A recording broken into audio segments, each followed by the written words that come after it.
So I get this question a lot, from friends, family, sometimes even my dog, but they're wondering, hey, how does the K-pop process work? How do you get placements? What's the whole industry process for that? A lot of people think it's similar to the US market, where there's a team of producers and songwriters and they're in a room with an artist and they're basically like, hey, we're trying to make a project or an album. Let's try to get it done in the next couple of months and we'll get paid, stuff like that. It's a little bit different for K-pop and J-pop because a lot of the songwriters and a lot of the producers are actually not in Korea. I'm personally based in the Bay Area, West Coast, California. A lot of people that I know are in Switzerland, the UK, pretty much everywhere you can think. There's always going to be a songwriter and producer that does and has placements in K-pop. And one of the main reasons for this is that your environment really dictates what type of sound and what type of art you make. A lot of times when they're trying to find more US sounding production and US sounding top lines, they'll reach out to people in the States, maybe Switzerland, maybe the UK, because they're trying to go for something that's a little bit different. Most of the time when you're working with a producer, they generally have some sort of background, musical background that they're bringing to the table, whether they've worked in EDM, was a performer, DJ'd on the side, anything like that will always impact the music that they're making nowadays. And since K-pop is kind of like a conglomeration of a bunch of different genres, it's really important for them to have someone that specializes in a bunch of different things, because especially for the records that are coming out nowadays, where it's kind of like a hybrid mix of UK garage, old school hip hop, and kind of like this like new disco sound, having someone that has experience with that, as well as just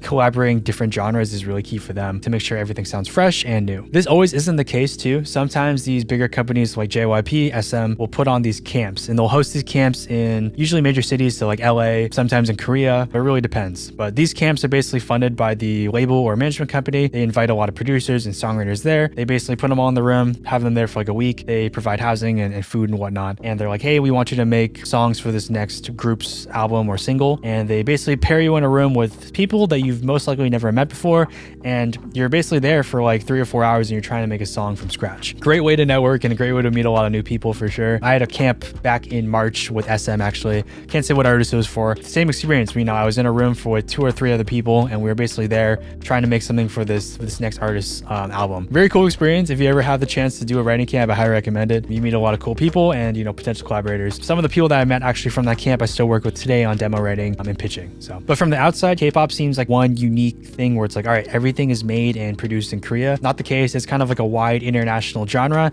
using producers, songwriters, artists from all around the world to make this one thing. That makes it so unique and why so many fans are really into it nowadays. So if you want to learn more about K-pop and J-pop, definitely follow down below. More videos like this will come out in the future. If you have any questions too, just write a comment down below. I'm more than happy to answer. Yeah, take it easy, guys.